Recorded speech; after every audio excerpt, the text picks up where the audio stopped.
오늘 이야기 드릴 내용은 이 경제 침략사와 관련한 이야기인데 경제 얘기예요. 그래서 사실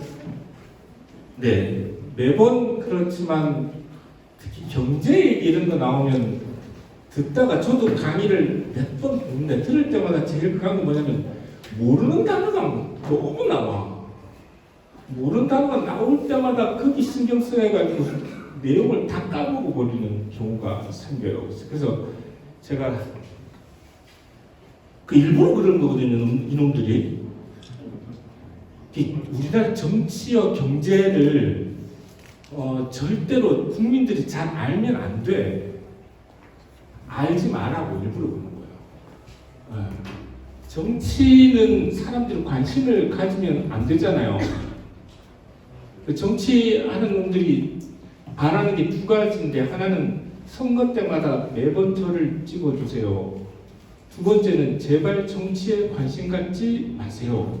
왜? 정치에 관심 가지면 자기들이 도둑질을 못 해먹으니까. 경제에도 제발 관심 갖지 마. 경제는 몰라야 돼. 알면 안 돼. 왜요? 알면 어떻게 돼요?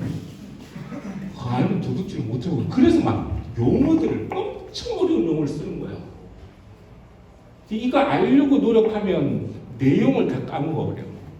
그래서 이야기 듣는 내내 제가 가능하면 어려운 용어들은 다 뺐으니까 그냥 웬만한 거 들을 수 있을 만하다 싶은 거고, 혹시라도 내가 모르는 단어가 나왔다 거기 집착하지 마시라고. 이제 아프고 그냥 따라와요. 그래서 그냥 세상 사는 얘기 듣는다 생각하고, 누구 어느 나라 살림살이 듣는다 생각하고, 누구 집 살림살이 얘기 듣는다 생각하고 그냥 쑥 한번 따라오시면 되겠습니다. 그런 마음으로 편안하게. 그리고 제가 어디 가서 항상 그런 얘기 많이 하는데, 교육을 들을 때는 늘 그 세상에서 가장 편한 자세로 얘기를 듣는 겁니다. 민간인 교육 받으러 왔다 이렇게 생각하시면 되겠습니다. 한 번도 안 받아본 사람들도 민간인 교육 이렇게 차릴 자세로 받은 사람은 없어요. 세상 천지 이보다 더 편한 자세는 없어요. 듣다가 얼마나 잠도 자고 한숨 자고 연락 다 끝나고 있습니다. 제 이야기 시작할 거니까 불 좀 꺼주시고. 자, 달러 제국의 몰락, 이런 주제로 얘기해 볼까 합니다. 사실 제가요, 대학에 처음 들어갔는데 30년 전에 대학에 들어갔더니 이런 얘기 하더라고. 미국 경제가 곧 망할 것 같다는 얘기를 하길래 진짜인가 싶어가지고 그렇게 갔더니 30년 지난 그때부터 쌍둥이 적자니 미수를 하더라고. 곧 망할 것처럼 얘기하대요. 30년 지나도 미국 경제는 망하기는 그냥 세상 천지 잘 나가는데, 근데 제가 30년 후에 이런 얘기 하고 올 줄 몰랐습니다. 다른 거라면 한 가지가 있어요. 뭐냐면 그때 그 얘기 들을 때는 제 얘기가 맞는가 안 맞는가 안 보자 싶어 쳐다봤는데, 지금은 내 이야기가 맞아야 되니까 어떻게든 내 말대로 되게 하기 위해서 온갖 노력을 다하는 측면에서 다룰 것입니다. 그래서 한 가지만 생각해 주시면 오늘 이 이야기가 맞을 수도 있고 아닐 수도 있습니다. 맞게 된다는 건 우리가 노력하면 이렇게 되고, 아니면 우리 이야기가 틀립니다. 하도 이야기 시작하기 전에 이 이야기부터 먼저 해달라고 해서, 주식 이야기부터 먼저 해달라고 해서 주식 이야기 먼저 해볼까 합니다. 다들 주식 하시나요? 안 하면 안 하고 나 이야기 안 하려고. 자, 주식하고 화투하고 공통점은 뭘까요? 그렇지. 공통점은 화투하고 공통점 뭐라고요? 딴 사람부터 아니 한 번 시작하면 손을 못 대. 손가락 자르기 전에 못 끝내. 두 번째는 그래요. 둘 다 돈을 못 벌어요. 주식 올랐다는 얘기는 들어본 적이 있어도 주식해서 부자 됐다는 사람은 본 적이 없어. 화투 쳐가지고 땄다는 사람은 들었어도 이 사람이 돈 벌었다는 소리는 들어본 적이 없어요. 왜? 근데 화투 쳐가지고요. 다른 사람이 딱 한 놈 있습니다. 누구요? 타짜. 타짜들은 돈을 따요. 왜 따? 손에 눈이 달렸거든. 상대패가 보여. 요런 애들만 딸고 다른 사람은 못 따요. 괜찮아요. 자, 그러면 주식시장에서 타짜는 누구냐? 타짜가 바로 오늘의 주인공 월가의 달러 잡부들이에요. 얘들이 타짜예요.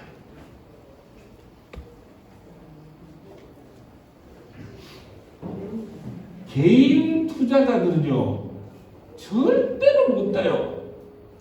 외국 투자자들 이렇게 달러 자본들이 따잖아요. 늘 이래요.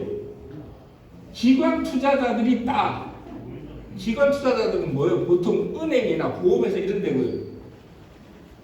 근데 문제는 기관 투자자들, 그러니까 은행이나 이런 데 있던 애들도 여기에 지분이 누구한테 제일 많아요? 달러 자본한테 제일 많아. 소리는 꺼도 됩니다. 이거 소리 나오는 거 없으니까. 달러 죄송합니다.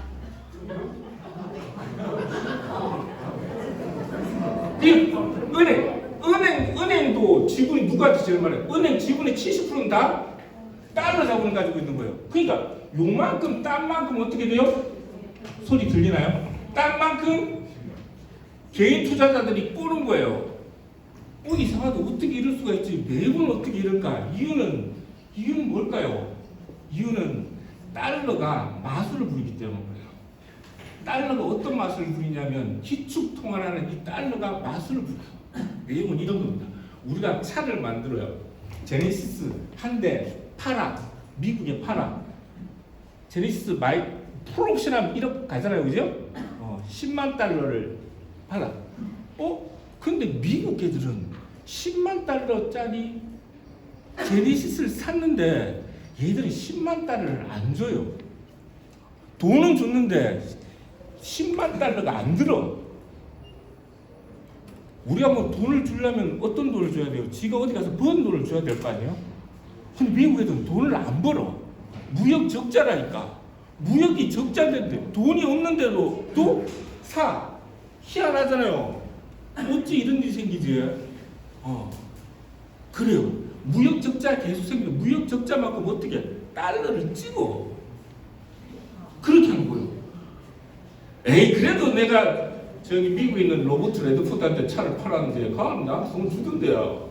걔들이 어떻게 하냐면 걔들이 다 돈을 빌려서 사는 애들이에요. 미국의 모든 자산은 다 집 담보대피고 자기 미래의 수익까지 땡겨서 카드 쓰고 이렇게 사는 거예요. 희한하지. 이런 경제가 어떻게 유지가 돼요? 말도 안 되는데. 아무튼 이래가지고 상관없어. 뭐 그러면 어떻고 저러면 어떻고. 우리 돈에 우리한테 10만 달러 들어왔으니까 됐잖아요. 10만 달러가 들어왔어. 이 10만 달러를 들고 우리 차를 또 만들기 위해서 뭘 해야 돼요? 뭐 반도체도 사야 되고 철도 사야 되니까 기축통화라는 게 다 그죠. 세무하고 거래할 때는 무조건 달러로만 사용해야 되는 거야. 그게 기축통화인데. 그래서 달러를 들고 중국 시장에 가. 중국에 가고 뭐 사러 가요. 막 달러를 가방 중국에 들고 가가지고 달러 들고 가가지고 철 좀 줘. 이렇게 사지 않지요. 달러 들고 안 갑니다. 어떻게 사요? 그냥 은행에서 클릭해서 사잖아요. 근데 원래 클릭하려면 연방은행에 허가가 떨어져야 돼요. 연방은행이 승인해줘야 돼요. 달러를 은행을 거래할 수 있도록 하는 게 이 연방은행 승인을 해줘야 돼요. 근데 이 연방은행에서 승인을 안 해주는 나라가 있어. 현재는 두 군데. 어디? 이란하고 북한하고 두 군데는 안 해줘. 이번에 얼마 전에 뭐요? 러시아도 안 해주잖아요. 러시아한테 돈이 달러가 얼마 있는 6,800억 달러가 있어. 그 중에 4천억 달러가 해외에 있거든요. 이 돈은 꼼짝 못해 묶어놨다. 이 돈 못 써. 그러니까 러시아가 어때요? 아싸. 그하고 또 하나는 저한테 있는 남아있는 6,800달러, 2,800달러 저한테 있잖아요. 이 돈 가지고 원유는 못 사. 이렇게 딱 막아놨다. 이걸 뭐라고 한다? 제재. 제재를 안 받으려면 어떻게 해야 돼요? 제재를 안 받으면 신용이 좋아야 돼. 미국한테 잘 보여야 되는 거죠. 이 연방은행에 엄청 잘 보여야 돼. 잘 보이는 방법은 돈을 갖다 바치는 거지. 그래서 우리가 10만 달러 받은 거 가지고 연방은행에 갔다가 돈을 맡겨요. 그래서 받아줘. 그러고 다 신용 좀 올려줘라. 이렇게 돈을 갖다 주면 미국은 뭘 줘요? 부채를 줘요. 갖다 놔봐야 소용도 없는 건데 아무튼 이래서 미국은 마구 달러를 찍어내도 다시 갖고 오니까 가치를 유지할 수 있는 거예요. 자, 아무튼 좋아. 그래서 차를 만들고 나서 10만 달러 중에 우리가 연방은행에 갔다가 돈을 바쳐요. 이렇게 바친 돈, 이 달러를 연방은행 누구한테 줘요? 달러 자본가들한테 준다니까. 달러 자본가들한테 주면 이 달러 자본들이 어떻게 해요? 주식에다가 투자해요. 우리나라 주식에다가. 근데 이 돈이 어마어마한 거지. 그래서 상대가 안 돼요. 두 번째는 뭐냐면 얘들은 우리는 개인 투자자들은 어디 주식이 올라갈지 모르잖아요. 하루 종일 눈 빠지게 쳐다봐도 어디 올라갈지 몰라 아마. 근데 얘들은 다 알아. 아는 정도가 아니라 지가 만들어. 원래 주식은 뭐 어떤 게 올라가야 돼요? 기술 개발, 엄청난 기술 개발해서 이 회사 엄청난 기술 개발했는데 여기 주식 모르겠네. 투자 이렇게 돼야 되잖아요. 갑자기 무슨 휴대폰을 만들었어. 이런 회사들이 주식이 올라야 되잖아요. 근데 그런 룰들을 다 깨졌어. 어떤 주식이 올라요? 투자자들이 투자하는 주식이 올라요. 그 얘들은 돈이 어마어마하니까 가만히 있다가 약해볼까? 자서 올려요. 한 2주 내내 여기 주가 올라. 개미들이 아무도 보고 다 달라붙는데 갑자기 이만큼 올라갔어. 이때 팔고 나가버려. 내가 살 때보다 돈이 더 싸졌어. 그러면 주식 투자자는 나야. 뭔데? 그러니까 이런 상황이 생기는 상황이. 또 하나는 뭐냐면 얘들이 돈이 너무 많아. 나한테 지금 1,000억 있어요. 1,000억 있으면 1억 가진 애들하고 보도리 쳐가지고 석 달을 1억 가지고 있는 사람 1,000명한테서 내 다이다를 하면 무조건 내가 이겨요. 왜? 무조건 계속 올인하는데 뭐. 첫 판 올인 1억 오케이 플러스. 그 다음 판 2억, 그 다음 4억, 그 다음 8억, 그 다음 16억, 32억, 72억. 언젠가 따겠지. 1,000억 끌어지기는. 나는 돈 꼬라요, 안 꼬라요? 안 꼬라요. 1,000명 붙어봐, 다 이기지. 이놈들이 그런 놈들이에요. 이놈들이 얼마 드는 우리나라 모든 주식 싹 다 팔면 얼마? 2,500억. 2,500조. 근데 애플 하나 팔면 뭐? 2,800조. 잽이 안 돼, 잽이 안 돼. 그러니까 얘들은 손에 눈이 가니 탔잖아요. 문제는 뭐냐면 이 돈이 다 어디서 나온 돈이에요? 우리 차 만든 돈이라니까. 이 돈 갖고 돌리면서 얘들이 쏙 빼가는 거라니까요. 저거가 만들어낸 돈이 아니고 우리 땅을 이렇게 한 바퀴 돌리면서 쏙 빼가는 거라니까. 결국 이렇게 되는 거예요. 우리가 현대자동차가 56채의 차 한 대를 생산해요. 울산 공장이. 하루 15시간 일한다 생각하면 하루에 900대. 2달 일하면 54,000대를 생산해요. 54,000대. 근데 현대자동차 정규직, 비정규직, 하청까지 싹 다 부품사까지 다 해도 5만 명이 안 돼요. 그치요? 5만 명 안 돼. 이 사람들한테 연봉을 주자고. 자, 저기 하청에 있는 사람, 그냥 파트타임 일하는 사람들은 그냥 아바떼 2,500만 원. 소나타 주자 4천만 원. 그랜드 주지 뭐 7천만 원.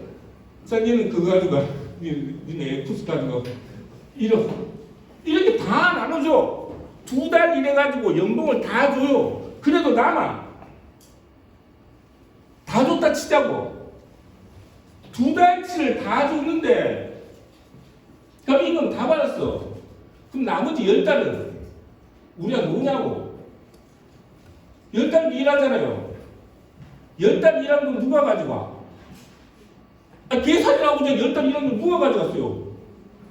그 8달치는 달러 자본을 가져가고 2달치는 재벌들이 가져갔어요. 우리 1년 일해가지고 10달을 너무 좋은 일 시키고 재벌들 갖고 가는 거 좀 용서해줄게 그래. 기분은 나쁘지만 8달 일하고 지금 가난한 자가 아무것도 안 하고 가난한 자가 우리 일한 8달치를 가져갔다 이거야.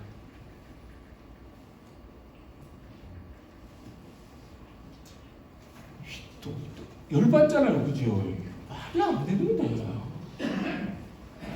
도대체 미국은 어떻게 이런 나라가 됐을까? 어떻게 이런 나라가 됐을까요? 그래서 미국이 이런 달러 제국이 된 과정에 대한 얘기를 해볼까 합니다. 이거 알려면 3개 정도의 연도는 기억하고 있어야 됩니다. 첫 번째, 2차 세계대전으로 갑니다. 2차 세계대전이 터졌어요. 2차 세계대전이 처음 터졌을 때 미국은 2차 세계대전에 참전하지 않습니다. 그냥 2차 세계대전을 일으키는 양쪽에 다 그 전쟁을 일으켰던 독일, 일본, 이탈리아 얘들한테 무기 막 팔았어요. 연합군에도 팔았지. 영국, 프랑스 이쪽에도 팔았어. 양쪽 다 팔면서 배 떵떵거리면서 있었어. 근데 이거 계속 이렇게 있다가는 욕심이 더 난 거지. 돈을 더 벌고 싶은 거야. 그래서 참전을 합니다. 참전했던 계기는 뭐다?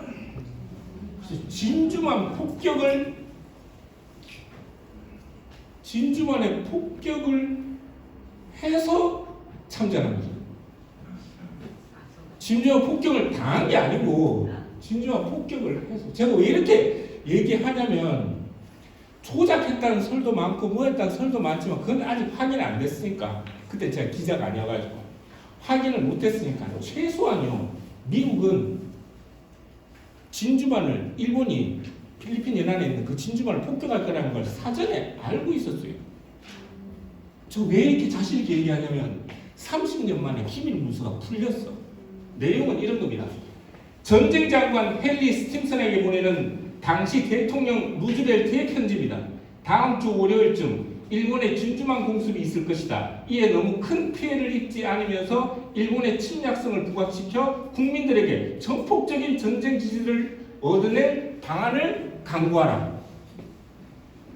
41년 11월 25일 진주만 폭격은 12월 2일 날 있습니다. 놀랍지요.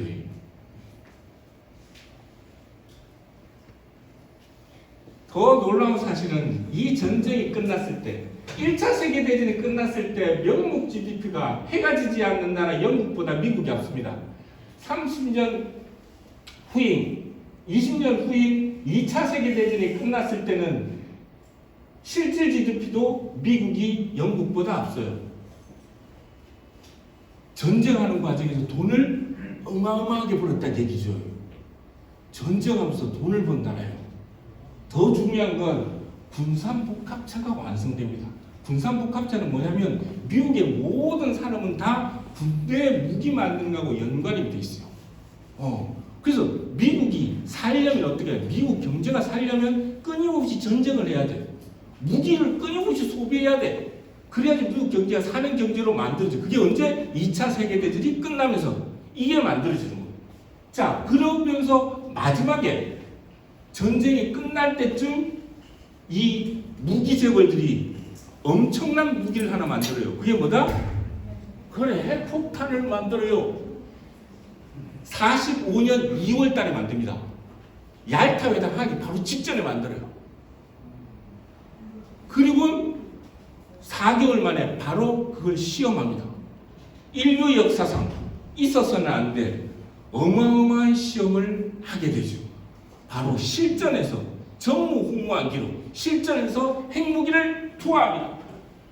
45년 8월 6일 히로시마에 8월 9일 나가사키에 투하하죠. 하지만 이 핵폭탄 투하보다 더 엄청난 일이 생깁니다. 그게 뭐다? 그래요. 도저히 놀랍지 않습니까? 투하하기 20일 전인 7월 13일에 일본이 소련 당시 연합군의 대표였던 소련의 종전을 제안합니다. 일본 친화의 친서를 직접 들고 가지요. 이 친화의 친서를 들고 간 사람은 천황의 아들이 직접 갑니다. 이 친서가 지금 남아있어요. 더 놀라운 사실은요, 미국의 무조건적인 항복 의사를 전달합니다. 이틀 전에. 이상하다. 항복했는데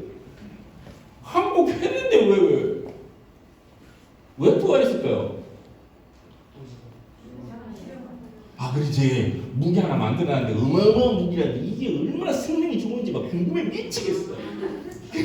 그래 투하했다고 생각하는 사람들이 많습니다만 정답은 아닙니다. 미국이 투하하는 이유는 당시에 전쟁이 어떻게 흘러갔냐면 모든 전쟁의 승기는 다 누가 잡았어요? 소련 연합군 내에 있는 연합군의 영국도 있고 프랑스도 있고 미국도 있는데 이 중에서 프랑스가 영국이 없습니다. 소련이 다 모든 걸 다요. 이탈리아도 소련이 물리치지요. 독일도 소련이 물리치지요. 이래가지고는 안 돼.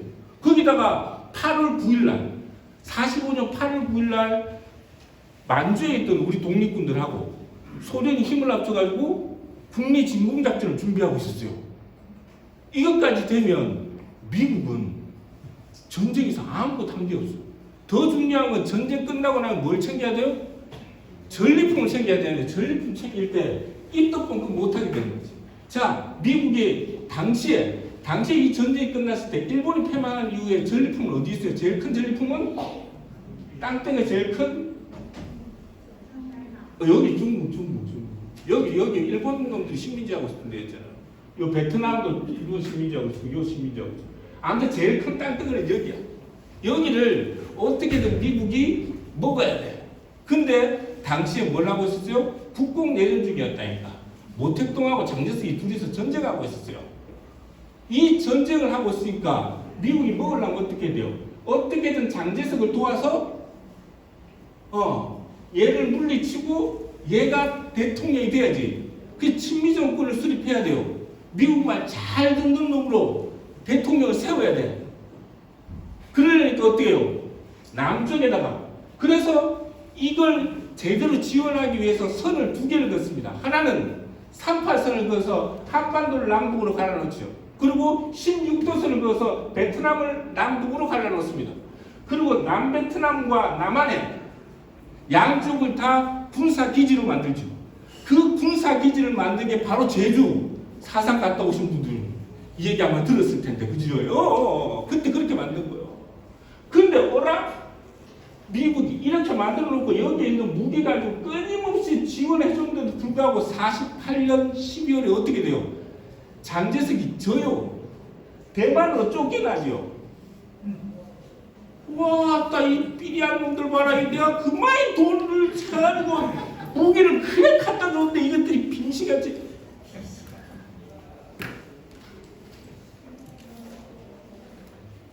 여기에다가 미국은 48년 겨울에 그리고 49년 초에 대공황이 찾아. 미국 경제가 땅뜨거리 떨어집니다. 자, 미국 경제가 어려워지게 되면 미국 경제를 살리는 방안은 뭐다? 아까 뭐라고 했어요? 무기를 팔아야 돼. 무기를. 그래요. 그래. 중국도 먹어야 되고 이것도 해야 되고. 그래서 전쟁이 일어나죠. 베트남에도 전쟁이 일어납니다. 우리 전쟁 때 중국이 왜 도와주러 왔겠어요? 북한 도와주러 왔잖아요. 왜 도와주러 왔냐면 안 그러면 저것 땅에 전쟁 나거든. 이 전쟁이 이 중국을 먹기 위한 미국의 침략이라는 걸 알았거든. 가만히 있으면 저것 땅에 전쟁 나니까 저것 땅에 전쟁 나서 사람 죽는 것보다는 저거 병사들 보내가고 이 땅에서 전쟁 나는 게 낫다 싶어 보낸 거예요. 그래서 이 한국 전쟁이나 베트남 전쟁은 2차 세계대전의 연장이라니까. 더 중요한 건 이후에도 미국은 177개국에 800여 개의 기지에 20만 명의 미군을 배치해놓고 온갖 분쟁과 전쟁을 끊임없이 일으켜요. 안 할 수가 없어. 안 하면 미국이 망하는 데 많어. 이게 미국 경제예요. 이걸로 지금까지 미국 경제를 유지하고 있는 거죠. 하지만 이보다 더 중요한 건 바로 이거. 미국이 달러 제국을 만들었기 때문에 이 달러 제국이 탄생하게 된 건 1944년에 브레튼 우즈가 협약이 지금 이게 어려우니까 이자 단어는 이자 되고 브레튼 우즈라는 데서 그냥 44개국이 모여가지고 그냥 협정을 맺은 거예요. 내용은 이런 겁니다. 내용만 기억하면 돼. 뭐? 이제부터 모든 나라는 달러만 사용하라는 거예요. 무역할 때는 무조건 달러만 쓰라 이거예요. 미국 너희는 우리가 달러는 우리가 찍어낼 테니까 너는 돈 써. 너 딴 데 거래할 때 달러는 안 쓰면 죽어. 이걸 다 합의한 거예요. 한국은행에서 조표공사 시켜가지고 달러 우리 돈을 찍잖아요. 우리나라에만 통용되잖아요. 미국에서 찍은 달러는 세계에 통용돼. 그러니까 미국 놈들이 세계가 지 거라고 생각하는 거예요. 이때부터. 그 사람들이 제게 항의를 해줘. 야, 미국 너가 너무 좋은 거 아닌가? 씨. 그래서 미국 얘기해요. 좀 그런 게 있죠. 그 대신 내가 마구 찍어내진 않을게. 적당히 찍어낼게. 적당히 얼마? 금을 가지고 있는 만큼만. 금 1온스를 35달러로 치고 금을 확보한 만큼만 찍을게. 이렇게 약속을 해요. 그래도 미국한테는 세상 천지 좋은 일이지요. 당시 브레튼 위기라고 그 전쟁이 끝날 당시에 미국이 쓰고 있던 정책은 경제 정책은 케인즈주의예요. 케인즈라는 사람이 만든 건데 이것도 이자 내용은 이런 거예요. 그 전까지는 자유주의였는데 자유주의가 뭐냐면 그 재벌들이 회사 사장들이 돈을 많이 벌어야 돼요. 회사 사람들이 돈 버는데 아무도 타치하지 마. 국가는 뭘 해야 되나? 국가는 그냥 밤에 혹시라도 우리 돈 누가 훔쳐갈까봐 그거 지키는 건 해. 야경 국가는 해. 아무것도 하지 말고. 우리 아무리 뺏어가도 상관없어. 그래서 어떻게 해요? 이놈들이 온갖 짓을 다 해요. 돈을 많이 벌려면 어떻게 돼요? 물건을 싸게 만들어야잖아요. 싸게 만들려면 노동자들한테 임금을 적게 줘야 돼요. 노동자들한테 임금을 적게 줬어. 돈이 없으니까 물건을 안 사. 물건이 안 팔린대. 물건 안 팔리니까 돈을 더 적게 줘. 더 안 팔리. 더 적게 더 이게 계속 되니까 뭐 생겨? 그게 공황이 생긴 거예요. 이때 케인즈가 나타납니다. 1920년대 케인즈가 나타나서 야야야 내 말 좀 들어봐. 야 우리 암만 그래도 우리가 공룡의 후예들인데 공룡이 우리한테 가르쳐주는 그 교훈을 잊었어야 되겠네요. 공룡이 왜 멸망했냐고. 이것들이 막 등치가 커가지고 막 먹는 게 억한 먹어가지고 쪼매나도 키우고 크고 나서 잡아냈는데 쪼매나도 배가 고프니까 다 잡고하고 시종자까지 다 먹으니까 이게 그냥 막판에 뭘 없어 저기 뜯어먹다 죽어버린 거예요. 멸종되기. 이거 하지 말라고. 그러지 말고 돈을 좀 줘야 돼. 그래서 뭐래요? 어찌 주면 되는데? 하니까 케인즈가 얘기했어요. 뭐라고? 그걸 어찌해야 되냐면 국가가 주도해가지고 이제 밤에 경찰만 지키지 말고 정부가 말이지 도로도 닦고 댐도 건설해. 자, 도로 닦고 댐 건설하니까 거기 일하는 노동자들한테 돈을 노동자 돈이 생겼어. 댐 건설하고 그 도로 닦으려니까 포크레인이 필요해. 포크레인을 만드는 공장이 돌아가기 시작해. 근데 호주머니 돈이 좀 생겼대. 물건을 사. 물건이 팔리. 우리 공장이 돌아가. 임금을 좀 더 줘. 돈 더 생겼으니까 물건을 더 사. 이거 더 잘 팔린대. 더 줘. 이래가지고 자본주의가 30년 동안 승승장구하는 거 아닙니까? 이게 30년 동안 자본주의가 세계 그 전까지 2000년 동안 성장한 나라 세계의 어떤 발전에 자본주의 30년이 40배가 더 어마어마한 일이 발생한 겁니다. 또 하나는 뭐냐면 마셜 플랜이라는 게 있어요. 이것도 이자고 내용은 이런 거예요. 전쟁이 끝났어. 전쟁이 끝나고 나니까 다들 유럽이고 뭐고 뭐 여쪽이 막 초토화되는 거지 막. 독일 아들이 막 폭탄 두드려가지고 막 농경지 하나도 없고 뭐 쌀, 밀가루 하나도 없어. 막 공장도 다 못하고. 그런데 어디는 깨끗해? 미국은 깨끗해. 세계 곡물 생산의 70%가 미국이 다 있는 거죠. 공장도 뭐 포탄 하나, 총 하나 안 떨어진데 말어. 그래서 미국 얘기하지. 야야야, 우리한테 다 있으니까 괜찮다. 사가라. 그런데 문제가 발생해. 뭐 유럽 아들이 전쟁한다고 돈을 다 쓸 거야. 돈이 없대. 이때 마샬이 등장합니다. 이게 미국 국무부 장관인데 야가 와가 대통령한테, 미국 대통령한테 있잖아요. 우리가 유럽 아들한테 돈 줍시다. 뭔 소린데 뭔 돈을 줄 텐데요. 지금 내가 대잖아요. 저기 돌릴 때 그거는 안 들어요. 그거 이라고 어떻게 해요? 진짜 돈을 찍어가지고 유럽에다 갖다 주고 이만 갖다 줘. 잠깐.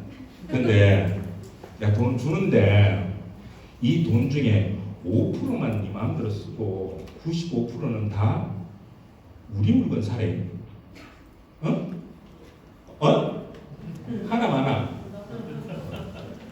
이 약속을 받고 돈을 갖다 줍니다. 이게 갖다 주는 거 어떻게 돼요?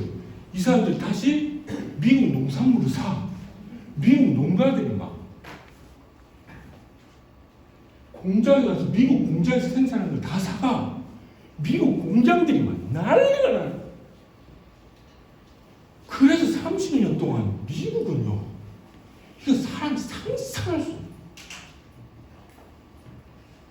그래서 지금도 세계인이 쓰는 평균의 5배를 쓴다잖아요.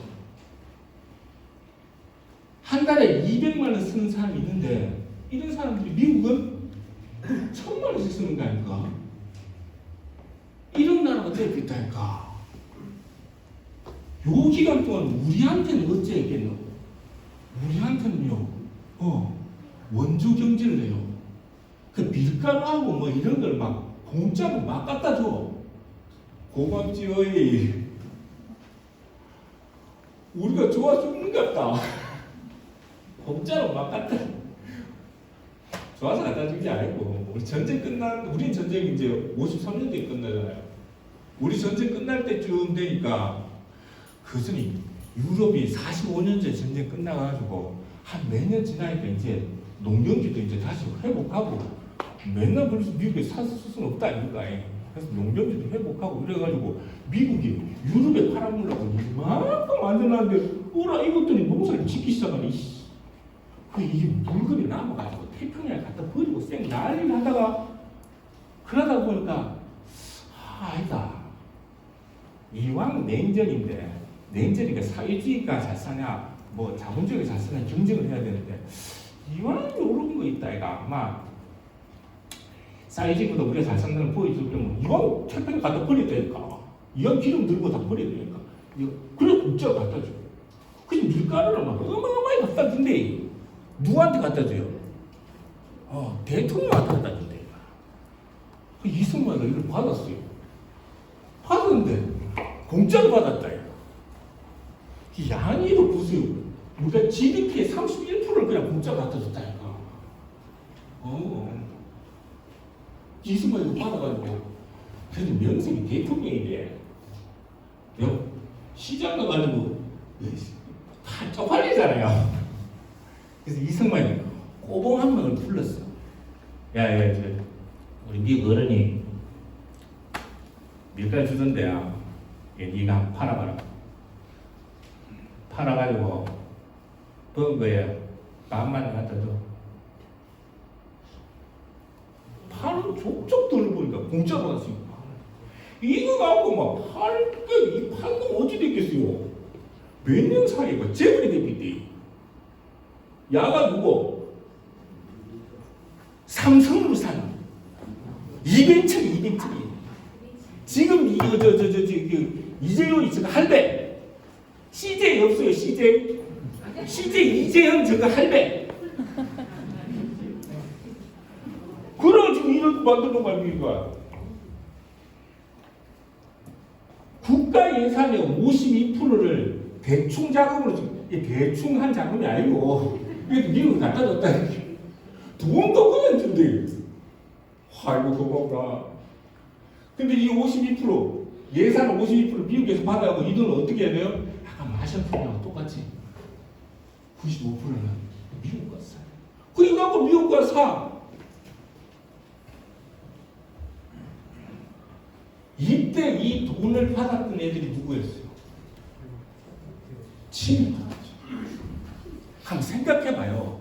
그때 당시 이승만 밑에 딸싹 붙어가지고 이승만 딸싹 붙은 애 누가 있겠는가? 4.3 갔다 왔으니까 다 알잖아요. 해방 끝나고 나서 뭐 그냥 독립해야 된다. 미국 누구 와인 있는 빨리 나가라. 3년 내에 나가기 해놓고 안 나가라. 뭐 이렇게 말했던 사람들 다 누구예요? 그 사람들 다 죽었어. 대중의 죄 있다니까. 말고 이승만 밑에 달싹 달라붙어 했던 애들.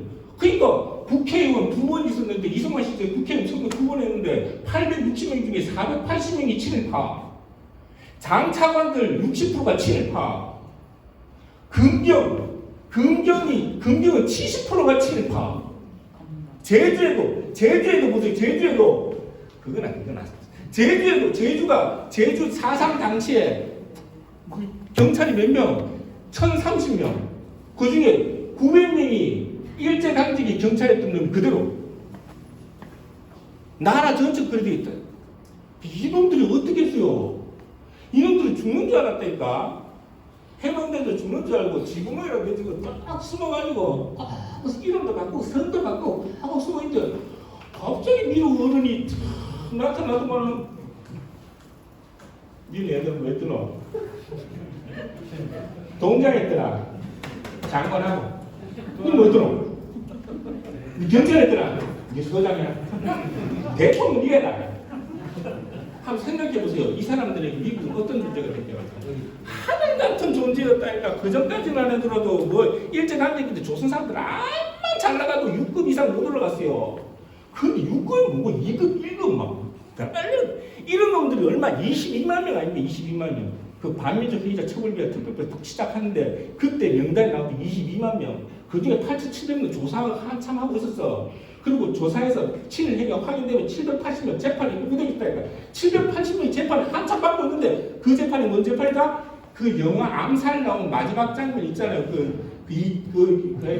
이정재 판이 그 재판 한참 받고 있는데 갑자기 명단을 누가 갖고 오느냐 폭도들이 들어와서 명단을 싹 지어버렸잖아요. 이놈들이 다 어디로 갔어? 이놈들이 장관이 되고 국회의원이 되고 교수가 되고 기자가 되고 막 재벌이 되고 쌩 난리가 된 거 아닙니까? 하늘 같은 사람 미국 무슨 암만 나쁜 짓 해서 미국 욕을 나네. KBS, MBC였는데 한 번도 미국 욕하는 소리를 들어본 적이 없어요. 얘기가 자꾸 길을 이때부터 그리고 60년대가 왔어요. 너가 이제 돈 좀 벌었지. 이제 너한테 양심이 있으면 뭐 이자 좀 내라. 이제는 이자 받고 돈을 빌려줘요. 차관경제라고 그래.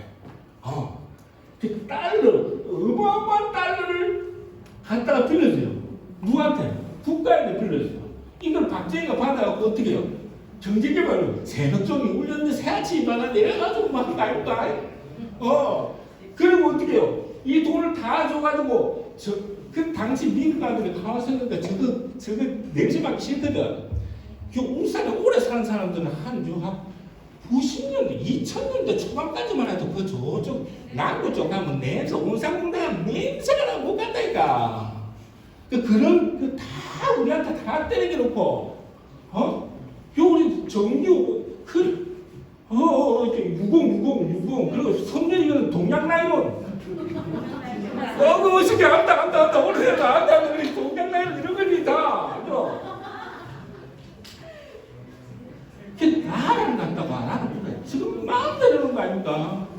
더 기가 막힌 건 아니 그 조선소는 그래 바닷가에 있는데 좋다고 인정을 해주게. 근데 자동차는 그 모든 게 다 울산에 다 모이거든. 제일 많이 모이고 울산. 아니 근데 자동차가 와 바닷가에 있는데 자동차는 어디 있어야 돼요? 철이 가까이 있는 데 있어야 돼. 자동차 제일 많이 들어가는 물건이 철이니까 철 가까운 데 있어야 돼.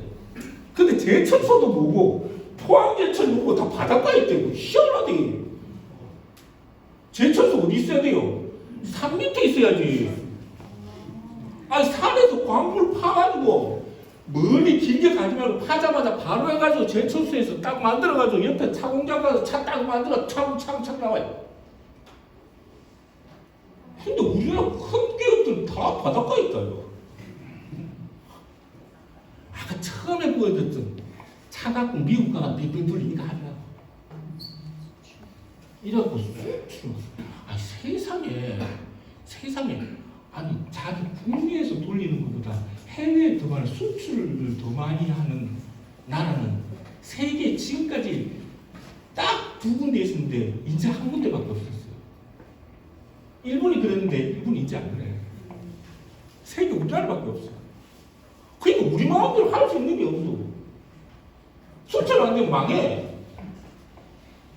아니 우리끼리 잘 먹고 잘 사는 수가 없어요. 이런 이상한 경제를 만들어놨다. 이런 경제를 식민지에다가 반자본주의라고 그래요. 반만 자본주의라고. 이렇게 미국은 승승장구 하다가 이것들이 머리가 나빠. 30년이 지났어요. 30년 지나니까 이것들이 욕심이 생겨요. 돈을 더 먹고 싶어.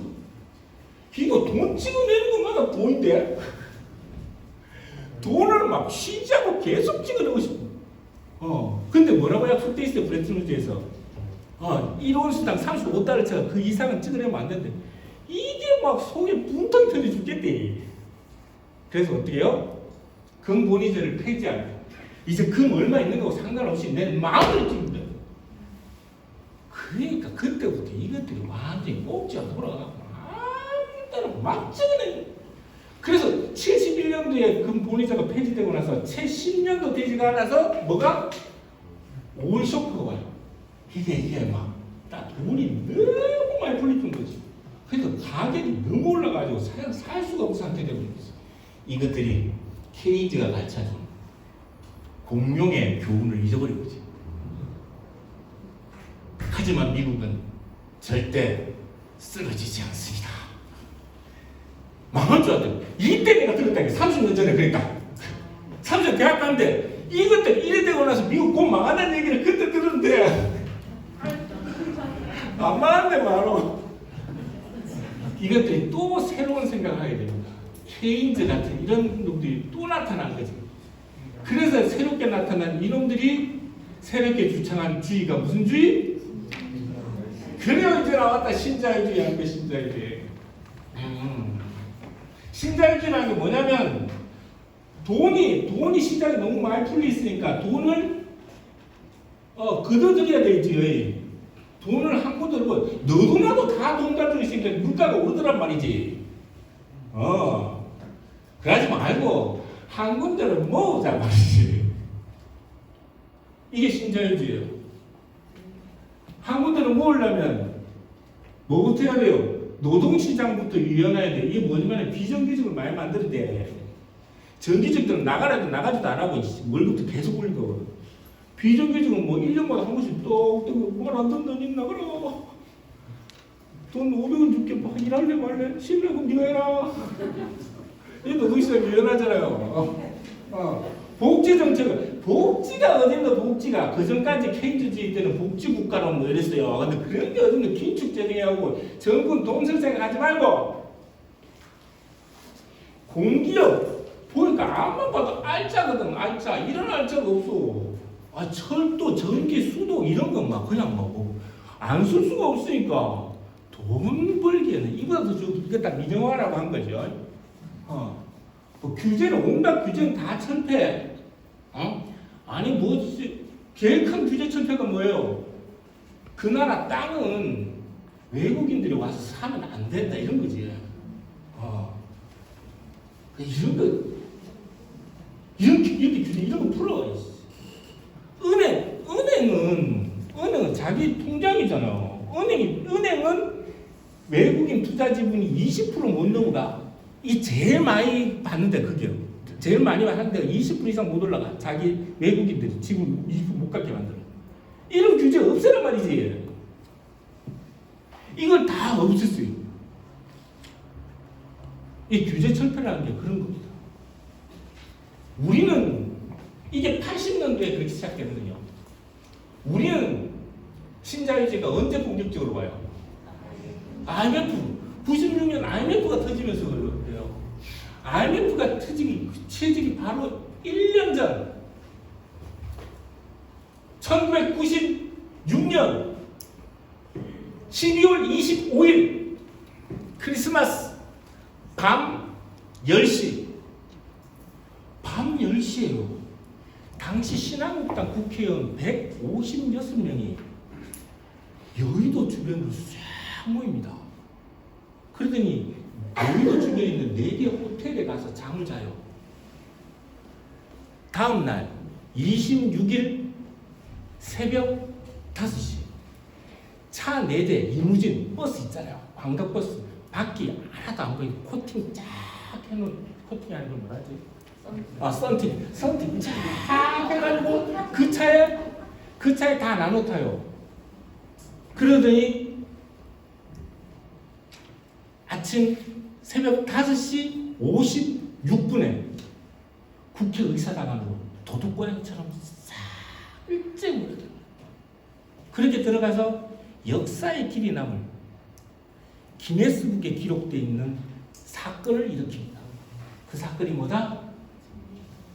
11개의 법안을 단 7분에 통과시키는 기네스북에 기록된 그 11개 법안 중에 하나가 뭐다? 울산광역시. 우리가 그런 데 관심 가질 때는 아니고 그 법안 중에 하나가 뭐다? 그래, 정리해고 법안이에요. 정리해고 법안. 그 전까지 정리해고 법안이 있었어. 근데 하나가 더 추가된 거지. 11자가 더 추가됐어요. 뭐? 경영상의 어려움이 있을 때 모든 기업은 다 이중장부 써요. 이중장부 장부하라고 하고 야 여기서 어려워 죽겠다 좀 짜는데 이러면 자를 수 있어 이제. 난리가 났죠. 난리가 났습니다. 그래서 울산에서 48일 동안 파업을 하고 난리가 안 났습니까? 여기 세종. 그때 동지 세종동지 진짜 고생했어요. 그냥 이전을 유예시켰어. 그 법안이. 근데 이전 후에 어떤 일이 터져요? 현대 자동차에 바로 잘라보잖아요. 그리고 그렇게 잘렸던 사람들 중에 반은 들어가고 반은 비정규직으로 들어가. 그때부터 비정규직이라는 말이 생기기 시작한 거예요.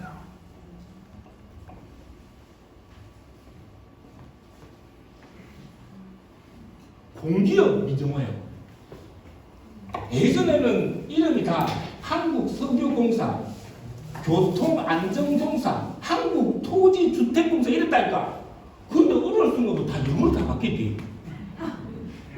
LH, TS, 코레일 호래는 이제 뭔지도 모르겠대. 원래 철도 무슨 뭐 이러겠지. 이게 왜 역을 바뀐 줄 알아요? 달러 자본들이 투자하기 쉬우라고. 한국말하고 구분을 못해. 진짜라니까. 거짓말 알고. 공기업이 이렇게 모양은 공기업처럼 보이는데 실제로는 그 안에 달러 자본들이 다 들어있다. 공기업을 이렇게 하면 안 돼요. 철도는요, 돈을 벌면 안 됩니다. KTX 오늘 아까 타고 왔는데 KTX는 비슷하게 돈을 받아. 그 번 돈을 어떻게 해야 돼요? 저 산골에 있는 이 사람들 하루에 한두 명씩 내렸다 탔다는 그쪽에도 철도를 놔줘야지요. 그게 국가가 할 일이에요.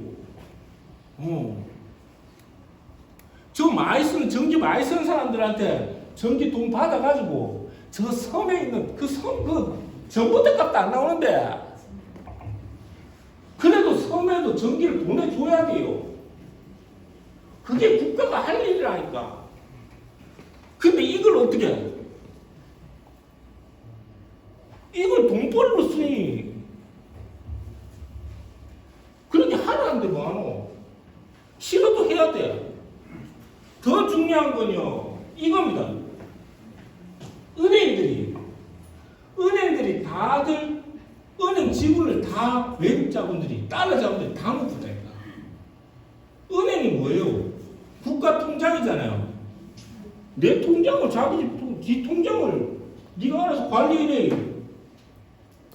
세계 이런 나라는 없어요.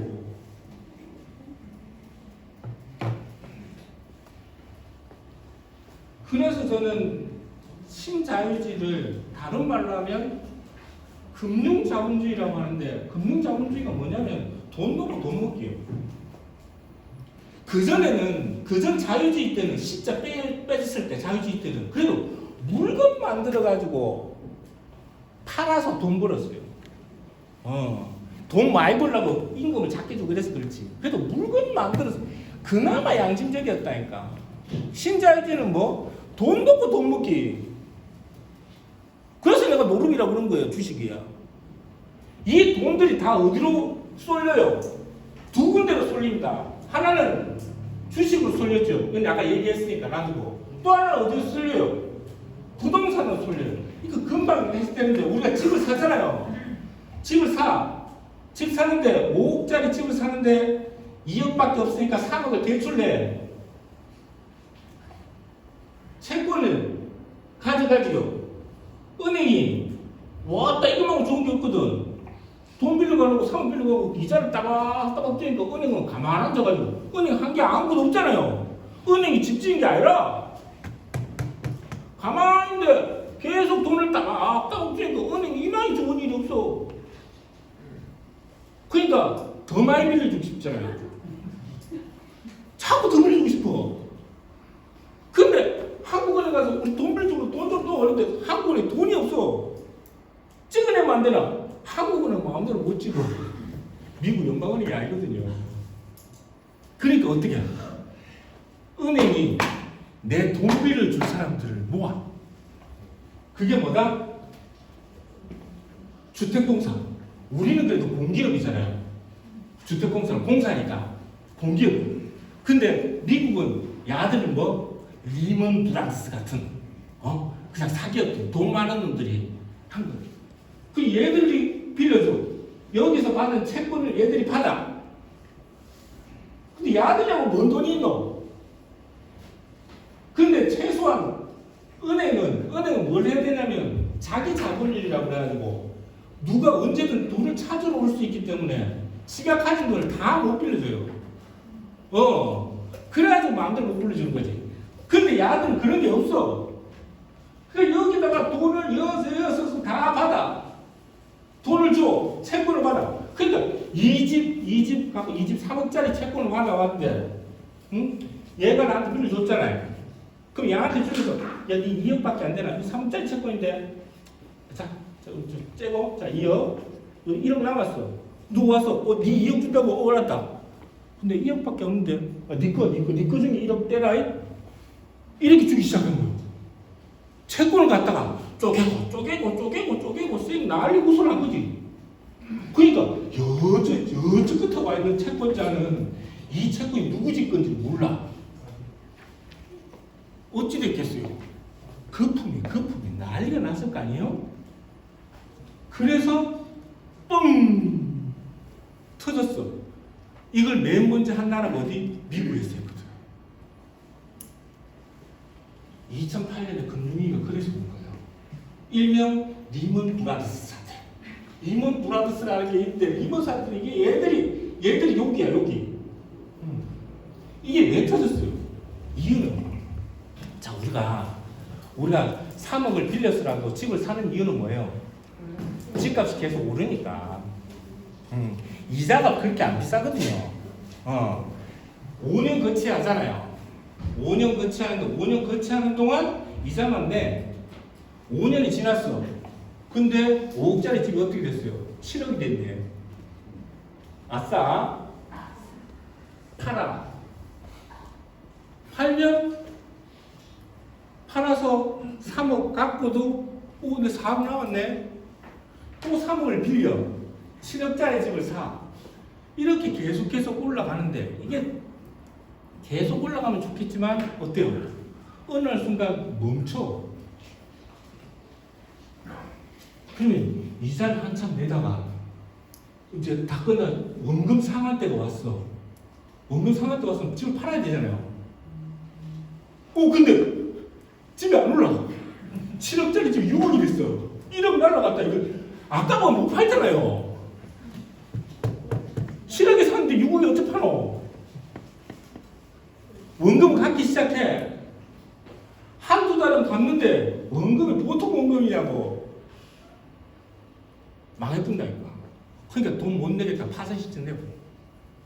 돈 못 내겠다 파산 신청되면 어떻게 해요? 이 집을 경매에 붙여. 경매 붙이면 본래 받을 수 있는 6억도 못 받아. 망하는 거예요. 이런 사람들이 계속 생겨. 이런 사람들이 7%가 생기니까 미국이 아까 그런 미국 사태가 발생한 거야. 우리나라는 지금 2%인데.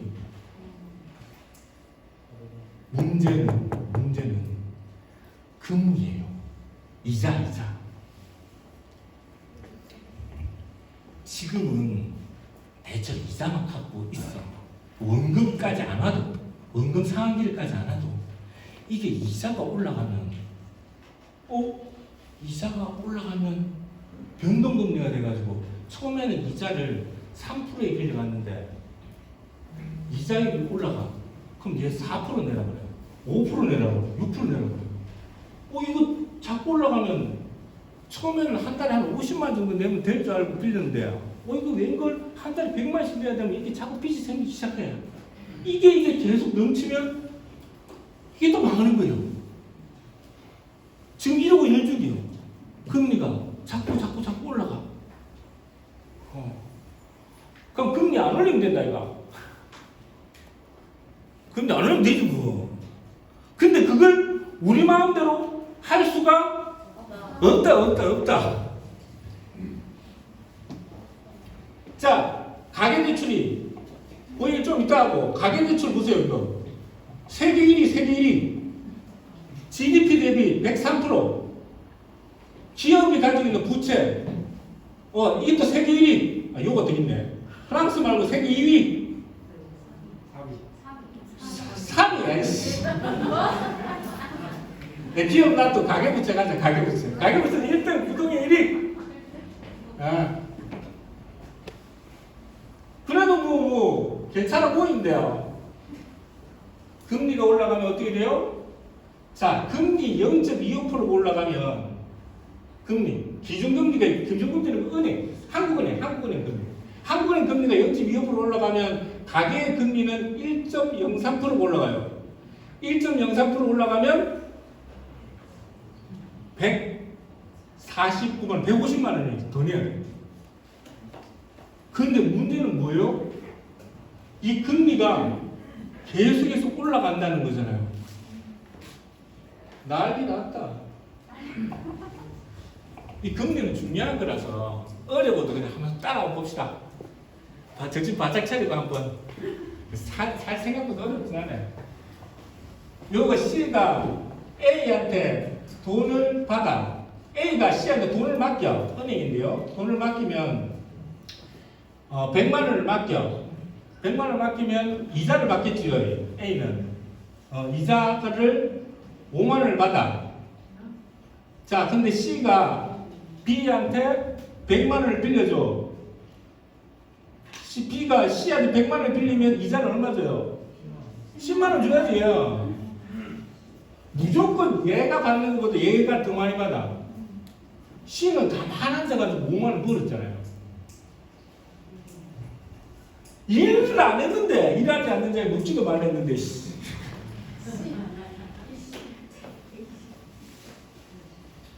자, 이게 금리예요. 자, 문제는 이 금리가 미국하고 다 연관되어 있어가지고, 미국이 금리를 낮추라 하면 한국은 따라 낮추고, 올리라 하면 따라 올라가고, 낮추면 따라 올라가고, 무조건 따라가야 돼요. 왜냐하면 미국이 금리를 올리는데 우리는 안 올리잖아요. 그러면 한국의 주식시장에 있던 그 외국 자본들이 얘들은 0.001%라도 더 많은 곳으로 돈이 가거든요. 미국 금리가 올라. 그럼 여기 그 돈 빼가지고 바로 가요. 손살같이 빛의 속도로 움직이잖아요. 이게 아까 주택공사 같은 데다가 투자해놨던 외국 돈이요. 금리가 올라. 손살같이 가버립니다. 얘들은, 야, 이렇게 하면 한국 경제 혹시 망하면 어쩌노? 야, 이러다가는 누가, 야, 니 어쩌다가, 자, 옛날 나하고 친했는데 자, 망하는 거 아니야? 이런 척 안 한다니까.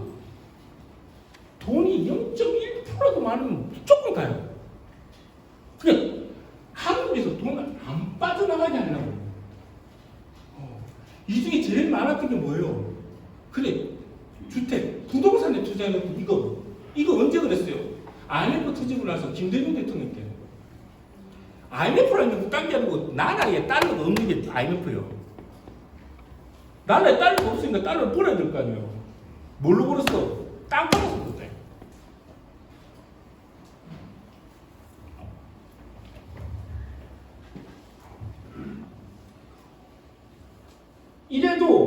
이래도 별일이 없을 수는 있어. 근데 지금 우리는 봐요. 주식시장이 세계하고 비교해서 이렇게 성장해. 주택가격은 이렇게 올랐대. 세계 1위. 주택가격과 주식가격이 세계 1위로 올랐어요. 이 말은 무슨 말이에요? 저 안에 달러가 어마어마하게 들어있던 얘기죠. 그 우리 마음대로 못해요. 저 빼보면 끝이라니까.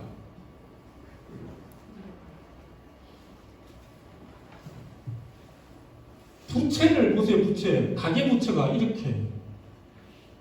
국가부채는 튼튼해요. 왜? 신자유주의에서 뭘 했어요? 국가는 긴축재정하라 했잖아요. 그래서 그 말 열심히 잘 들었어요. 그래서 국가부채는 튼튼한데 미국 보세요. 미국은 가계부채가 이렇게 올라갔다가 이렇게 내려왔어요. 내려온 만큼 국가부채는 이렇게 많아졌대. 이러면 안 되잖아. 국가가 돈 쓰면 안 된다며, 신자유주의에서. 미국은 포기했다니까요, 신자유주의를. 이 신자유주의 이제 안 되겠구나 포기했는데, 미국 저거가 만드는 저거 정책을 저거는 포기했는데 우리는 일하고 있다니까. 이 성공에 있어서 모든 걸 지휘하는 그 핵심 브레인이 누구예요? 그 그룹을 이끌고 있는 놈? 이번에 국무총리 된다는 그 놈. 한덕수. 그러니까 이놈이 국무총리가 되면 이 짓을 계속한다니까. 다시 한번 보여드리겠습니다. 무섭지 않아요? 또 하나, 신자유주의는 시간이 얼마나 남았습니까? 10분밖에 안 남았어요. 양극화입니다. 양극화는 뭐냐면, 보세요. 이게 1%, 상위 1%가 35%를 가지고 있어요. 하위 50%는 1.5%, 50%가 한 달에 가져가는 수입도 상위 1%가 18%, 하위 50%가 가지는 13%. 이 자체 열받긴 한데 하나 궁금하다, 그지요? 소득은 요거밖에 차이 안 나는데 자산이 왜 이렇게 많이 차이 나노? 이유는 부동산은 소득이 안 들어가 있으니까. 89년부터 시작해가지고 2018년까지 부동산은 147배가 올랐어요. 우리 임금은 5.4배가 올랐어요. 이렇게 열심히 해봐야 소용없어. 아니, 자기 2년 동안 아파트 값이 2억 올랐는데, 2년 동안 2억 못 벌었잖아. 못 벌었. 이러니까 사람들이 어때요? 그래서 영끌이라고 영혼까지 끌어모아서 주식에 투자하고.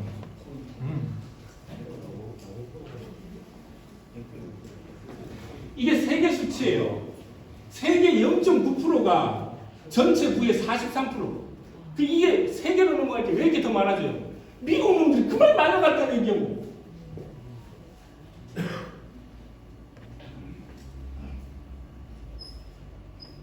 한국 경제, 저 빨대 경제라고 했지 않습니까? 쪽쪽 빨아가, 쪽쪽 빨아라. 이놈이 가지고 간 게 80%. 나머지 20% 가지고 요 사람들이 갖고. 근데 아무도 미국 놈들이 80% 가져간다는 얘기는 안 해. 이런 훌륭한 사람 말고는.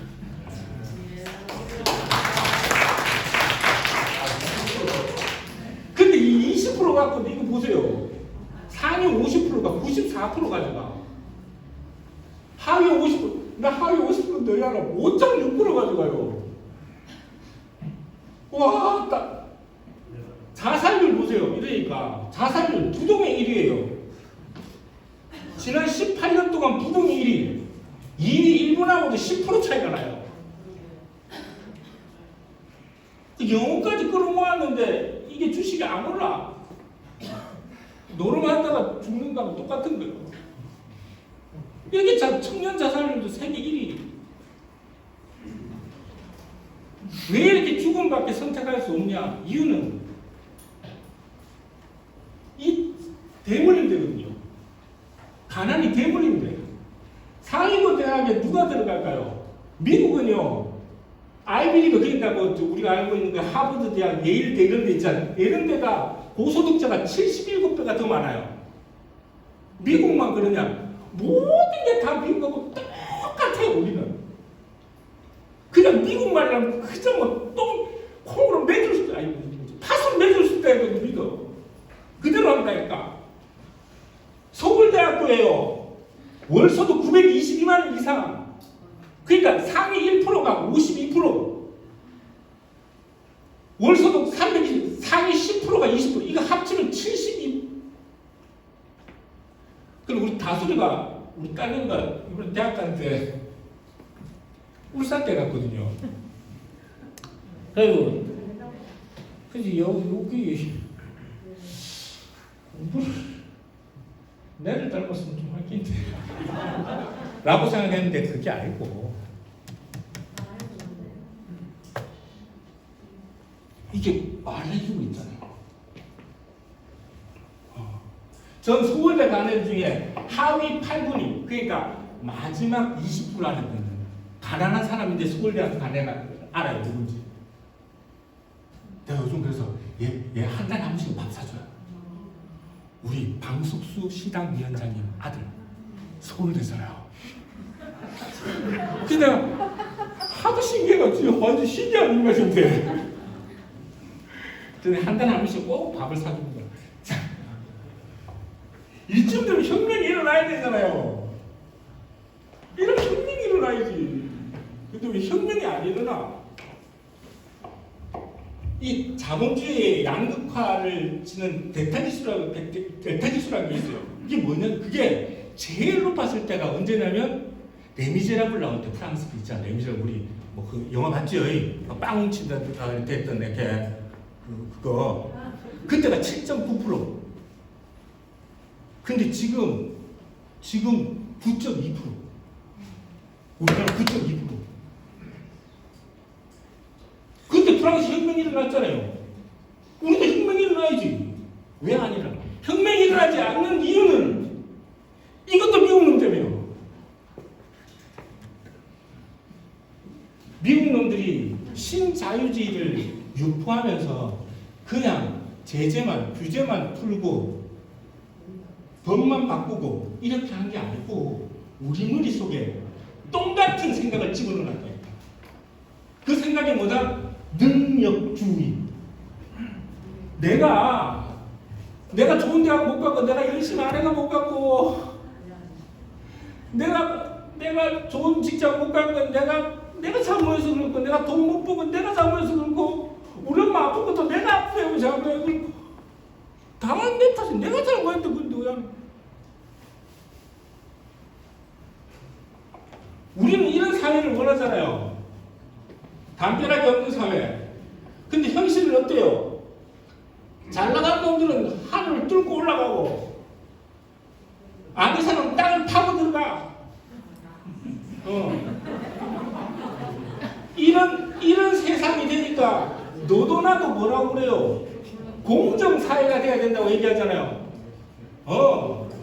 이 공정사회가 된다. 공정을 주장하는 놈들이 다 능력주의자들이에요. 이준석 이런 놈들 맨날 능력 공정 하잖아요. 이게 대먹었냐고 이게. 공정하게 기회를 균등하게 하나씩 줬어. 그럼 피자가 나는 의아라고.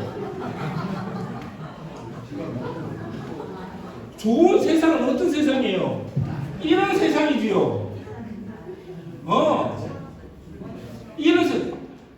우리가 우리끼리 그냥 잘 먹고 잘 사고 서로 도와가면서 살면 되는데 이거 한다고 해서 야한테 이거 필요 없잖아요. 내 필요 없으니까 네 필요하니까 있으라고 이쯤 이제 그래 우리 서로 돕고 서로 공동체 만들어 잘 살자고. 네 거 내 거 뺏지 말고. 아니 생각을 해봐요. 지금 인류가 얼마나 과학기술이 발달하고 했는데 왜 아직도 먹고 살 걱정을 해야 되냐고. 아니 먹고 살 걱정한 건 자 옛날에 구석기 시대 때 돌 파고 할 때는 먹고 살 걱정하지 지금 우리가 와 먹고 살 걱정하는 건 내 입고 주면 되는데 세상이 그런 게 좋은 세상이잖아요. 그런 공동체가 만들어진 세상이 좋은 세상이라.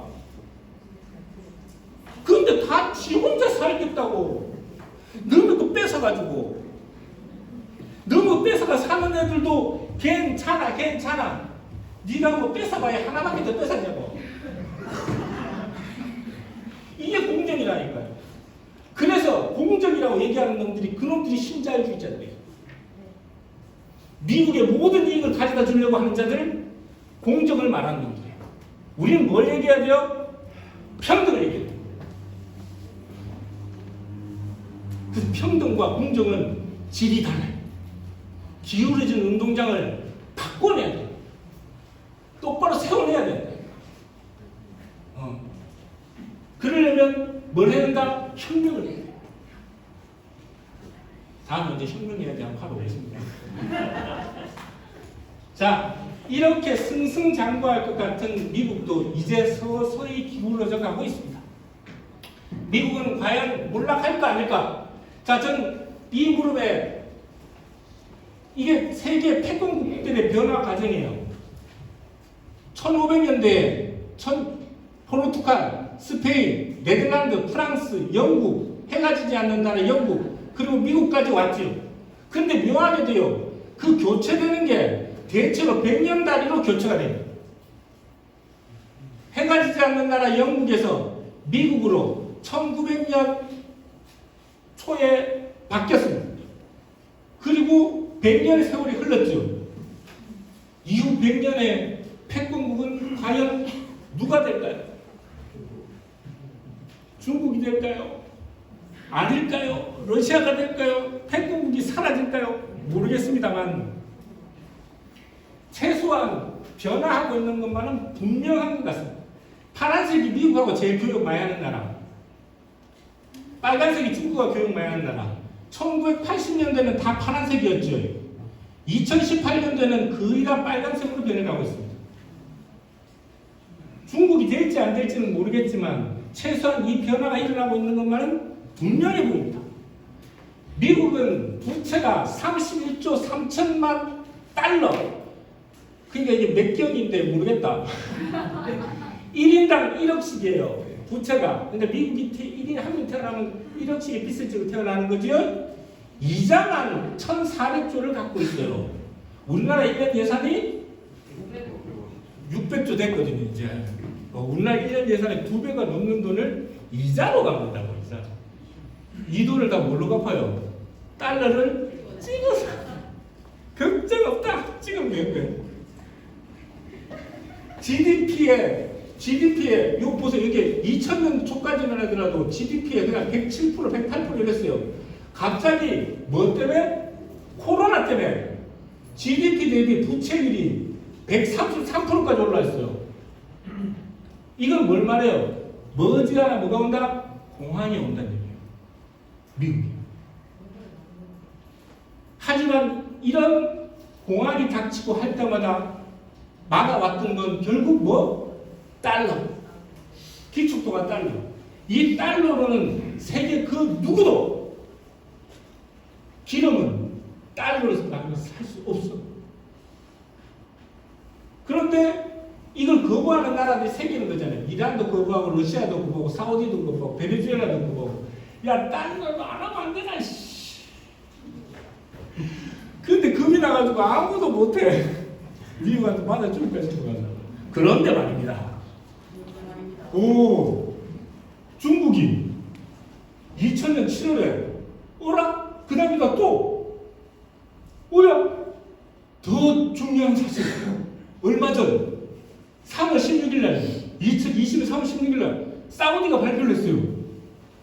위안화로 이제 할 거 한번 생각해 볼게. 기축통화가 흔들리기 시작합니다. 기축통화를 꽉 잡고 갔던 결국 5달러였거든요. 이 위기를 극복하기 위해서 미국은 새로운 정책을 또 내놓습니다. 그게 바로 신냉전. 옛날에 냉전이었잖아요. 얘들 신자 붙이는 거 엄청 좋아해요. 신냉전. 냉전 때는 뭐예요? 사회주의가 자꾸 팽창하니까 사회주의는 빼갱! 쥐들로! 뭐죠? 45년 전쟁할 때말고 2차 세계 전쟁할 때마다 소리라고 저 같은 편이었잖아요. 중국하고 같은 편이었다니까. 갑자기 전쟁 끝난 지 2년 만에 갑자기 너 죽이려고 아무튼 이상한데 아무튼 그게 냉전이에요. 냉전이 생기게 된 건 소련이 핵무기를 만드니까 냉전이라는 게 얼었다는 거예요. 전쟁을 하는데 얼어붙었다는 얘기잖아요. 전쟁이 얼어붙어 반대받는 열전. 이게 뭐냐면 전쟁을 하고 싶은데 전쟁이 안 돼. 왜? 소련이 핵무기를 만든 거거든. 핵무기를 만들어가지고 이제 더 이상 핵무기 있는 나라들끼리 큰 전쟁을 못하는 상태. 이것을 뭐라 한다? 냉전. 이런 냉전 시기에는 나머지 핵무기 없는 다른 나라들을 괴롭혀가지고 친미정권을 만드는 거지. 이게 냉전. 친미정권을 만드는 데 있어서 국가보안법을 만들어가지고 땡땡이로 몰아가지고 아무도 저항 못하게 만드는 거. 이게 냉전. 그래서 우리나라 1948년 12월 1일 날 국가보안법이 만들어진 거예요. 난 내일 모레 재판 받으러 가야 되는데. 신냉전의 핵심이 뭐냐면 중국과 러시아를 고립시켜서 포위하고 나머지를 줄 세우는 거예요. 예전에 사회주의일 때는 편했어. 사회주의 말고 다 줄 서 있는데 이제 소련도 해체되고 러시아하고 되고 그 사회주의인지 아닌지 몰라. 중국도 이게 사회주의인도 뭔도 모르겠어. 그러니까 뭐래요? 인권을 들고 나오는 거야. 인권. 아이고 갑자기 무슨 뭐 인권에 중국에 뭐 위구르 자치구에 뭐 인권이 문제가 있어서 난리다 이러는데 이게 뭐냐면 위구르 자치구는 뭐냐면 어마어마한 큰데 우리처럼 뭐 자치구라고 쪼만한 게 아니고 우리나라 남북 합친 거에 8배예요. 여기가 면화 생산 세계 1위. 중국이 모든 면화 생산의 85%를 차지하고 있거든요. 중국이 면화 생산 세계 85%인데 중국 면화 생산의 80%를 여기서 생산해요. 그러니까 여기서 만든 걸 제재를 가했잖아요. 못 팔아. 위구르 자체가 나온 면화를 못 팔게 된다니까. 이게 제재예요. 달러를 못 팔다고 하노? 이렇게 적으로 만드는 거예요. 이렇게 제재받기 싫으면 뭐? 지인들 줄 서란 거예요. 미국이 지금 하고 있는 이게 대만 이것도 마찬가지고요. 대만 독립하면 안 돼. 그거는 우리 국가가 아니라니까. 근데 대만 독립 반대한다 이러면 제재해 준다니까. 제재 무섭죠, 제재. 이게 크게 달한 게 어디? 러시아한테. 우크라이나 사태요. 아, 이것만 해도 1시간짜리인데.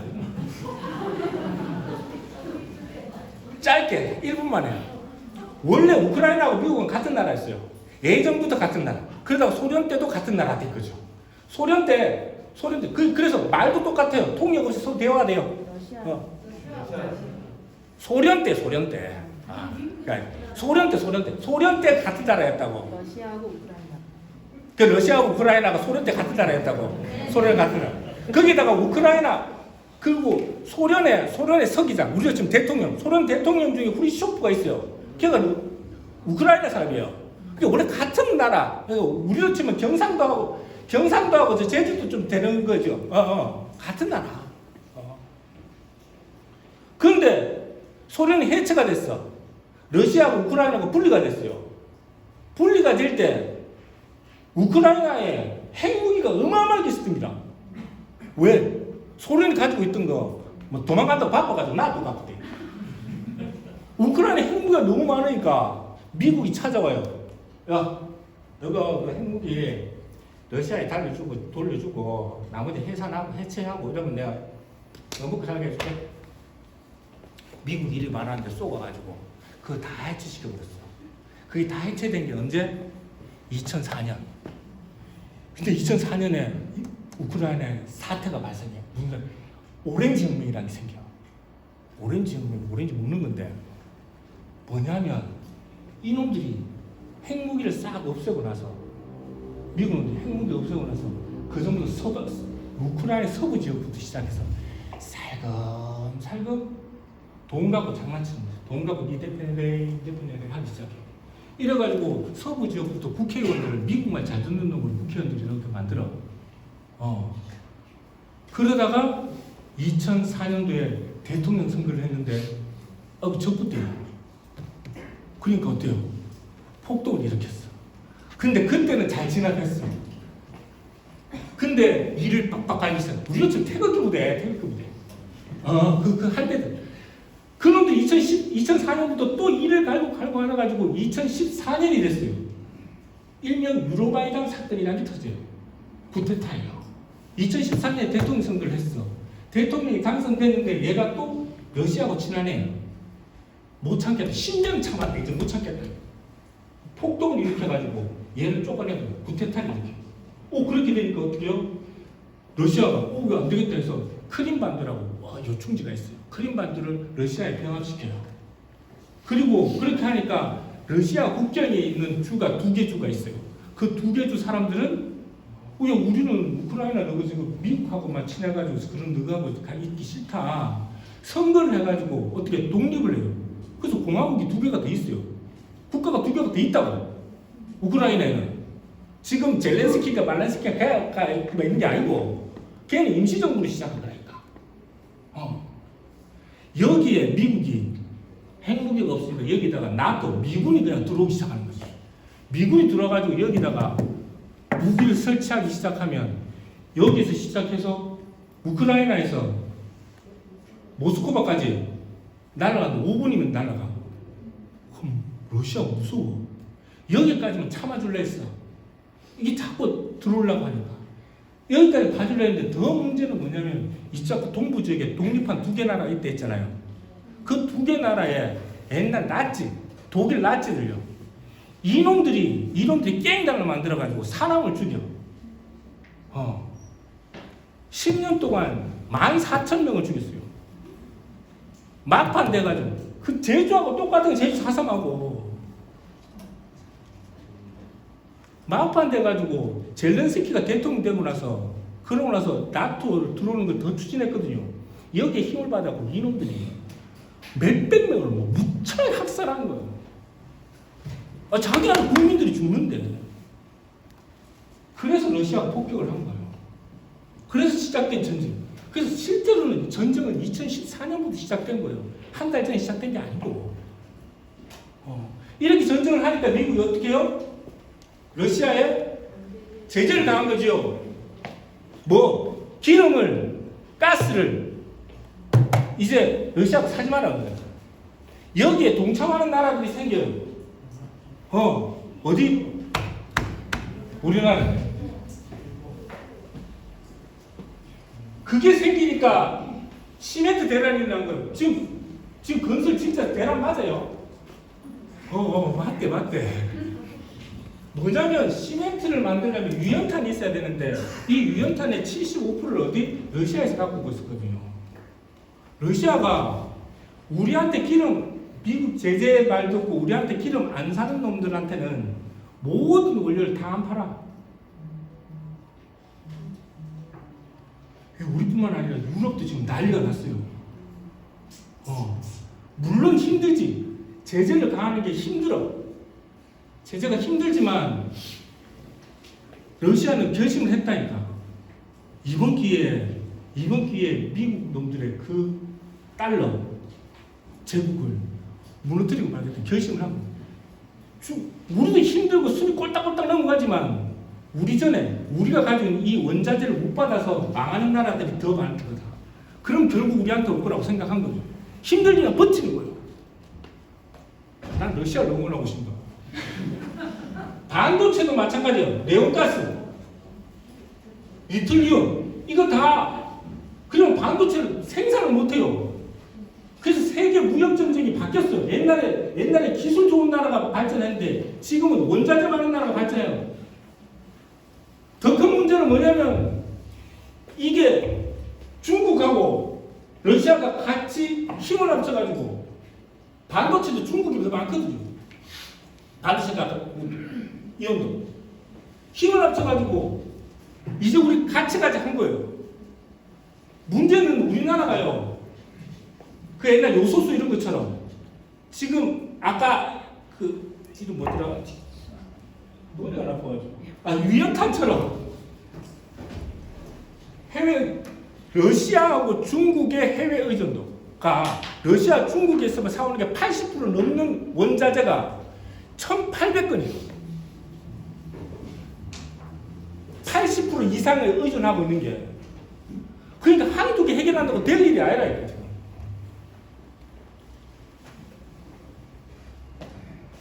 서로 손잡고 이제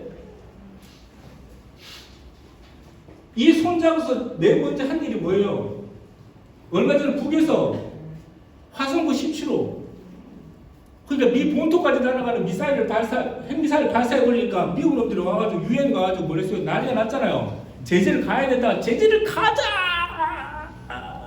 근데 러시아하고 중국이 러시아가 그래 이제 우리한테 제재 가는데 북한 제재 가자는 걸 내가 뭐 하라고. 안 됐어요. 성명서 하나 발표 못했다니까. 에너지 분야의 긴밀한 경제 통합을 추진하기로 했어요. 이 말은 무슨 말이에요? 원유, 가스 이런 거 할 때 위안화로 쓰고 루블로 쓰고 이게 서로 달러 쓰지 말자는 얘기예요.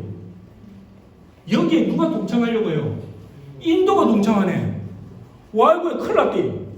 인도, 중국, 러시아 세 개 나라 합치면 세계 인구 반인데.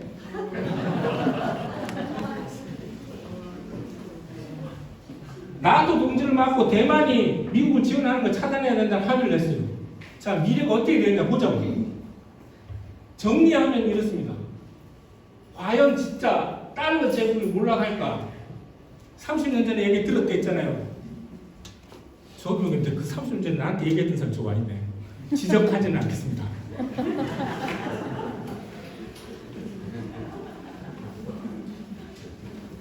달러는 기축통화가 깨지는 순간, 아니 5일 달러가 깨지는 순간 원유와 가스를 위안화나 다른 돈으로 거래하기 시작하는 순간 달러는 종이가 됩니다.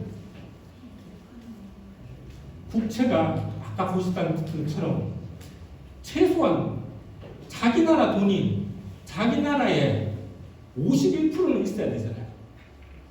달러는 미국 안에 있는 게 3분의 1, 미국 밖에 있는 게 3분의 2. 통화 조절이 안 돼요. 무역 전쟁에서 판판이 깨집니다. 아까 얘기했잖아요. 무역 전쟁에 판도가 바뀌었다. 그 전까지 기술력이라고 했다. 지금은 원자재가 힘이에요. 무역 전쟁이 이기는 거예요. 그래서 지금 러시아가 버티고 있는 거예요. 숨이 꼴딱꼴딱 먹어가지고 하루에 한 끼도 제대로 못 먹고 있지만 미국 너가 중지 우리가 중지 더 이상 괴로워서 못 살겠다. 달러 측에서. 그래서 러시아 버티고 있는 거야. 이 무역 전쟁 결과는 코로나 이후에 미국에는 공황이 찾아옵니다. 그건 분명해요. 이미 징조가 시작됐어요. 인플레이션이 시작된 거죠. 돈 많이 풀려서. 하지만 미국은 공황을 한두 번 거쳐본 나라가 아니에요. 공황이 생길 때마다 뭘 해요? 그건 아니에요. 전쟁을 해요. 공황이 올 때는 전쟁, 평소에는 달랐죠. 그런데 이 전쟁도 마음대로 할 수 없는 상태가 되고 있어요. 왜? 이유는 북이 핵무력을 완성했기 때문에. 다른 나라가 핵무력 완성하는 거하고 북이 핵무력 완성하는 거하고 차원이 달라요. 왜 다르냐면 중국이나 러시아도 핵무기가 있지만 중국이나 러시아는 미 본토를 선제 공격할 의사가 없어요. 하지만 북은 미 본토를 선제 공격할 의사가 있는 나라예요. 선제 공격할 의사가 있는 나라가 선제 공격할 능력을 갖춘 거예요. 이미 2017년에 그 능력을 갖추니까 2018년에 트럼프가 김정은 위원장을 찾아간 거잖아요. 지금 계기고 있는데 이게 언제까지 계기돼요? 전쟁을 통해서 공황을 극복할 수 없는 상태가 됐습니다. 미국이 달러 제국은 어떻게 될까? 우리 미래는 어떻게 될까요? 미국 놔두더라도 우리는 과연 미국의 지배와 간섭에서 벗어나 자주적인 우리끼리 잘 먹고 잘 사는 나라, 남북이 서로 화해해서 잘 먹고 잘 사는 미래를 만들어낼 수 있을까요? 미국 없이 더 잘 사는 나라를 우리는 만들어낼 수 있을까요? 미래를 예측하는 가장 확실한 방법은 미래를 창조하는 것입니다. 이 땅의 노동자들은 지금까지 모든 사회적 재물을 생산하는 창조자들이었어요. 이제 노동자들이 생산해야 할 것은 사회적 재부뿐만 아니라 우리 후대들이 살아가야 할 미국 없이 더 잘 사는 나라를 창조해야 합니다. 미래를 창조하는 사람들의 이름, 그 이름 자랑스러운 노동자입니다.